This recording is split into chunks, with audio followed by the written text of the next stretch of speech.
Oak Norton here with Scripture Notes technique number 8 on diagramming. You ever hear the idea that everyone has a different learning style? Some people are visual, audible, or tactile learners. It's a popular theory, but it's false. A study by several psychologists showed there is no evidence of this. Someone may have a preference for how they want to learn a particular thing when it can be learned in different ways, but one obvious example is that geography is best learned visually. Try to describe the border of a country like Russia to someone without them seeing it on a map. It doesn't work very well.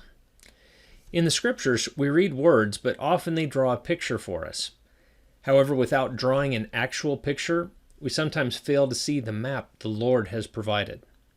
You can do this any number of ways. Draw an actual picture. Put phrases on 3x5 cards and lay them out on a table. Or use software to draw your picture digitally like a flowchart or mind map. For example, the parable of the sower in Matthew 13 has 4 elements that are very visual. You might draw a picture of the scene and then analyze what those 4 things relate to. You might take Alma 32 on faith and write down every element of the scene Alma describes and organize them.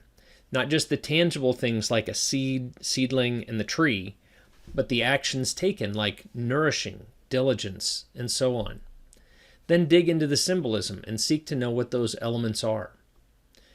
One day I was reading in the Doctrine and Covenants in section 121, verses 34 to 36.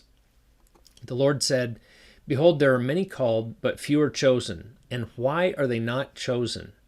He said, "Because their hearts are set so much upon the things of this world and aspire to the honors of men that they do not learn this one lesson, that the rights of the priesthood are inseparably connected with the powers of heaven, and that the powers of heaven cannot be controlled nor handled only upon the principles of righteousness." One lesson. So what are the rights of the priesthood? What are the powers of heaven that we can tap into? What are the principles of righteousness that govern these powers? I quickly saw that reading words on a page would not suffice for trying to put an image of this together in my mind. So I started a diagram, which, as you can imagine, went through many revisions and edits. I share it here only to demonstrate this technique.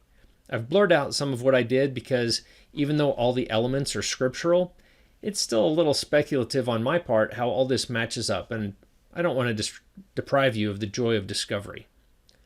So I started with the idea that rights of the priesthood are connected on a separate path with the powers of heaven. So on the left, I began with offices of the priesthood, then their rights, R-I-T-E-S, or ordinances, and then their rights, R-I-G-H-T-S, which are the privileges in the priesthood. Then on the right-hand side of the diagram, I started diagramming section 121, verses 37 to 45, with receiving an agency or authority over ourselves and others. You might read this section of scripture while looking at my diagram to get a better sense of what I was doing. Then it grew from there, taking me to different places in the scriptures where it talks about priesthood power and principles of righteousness.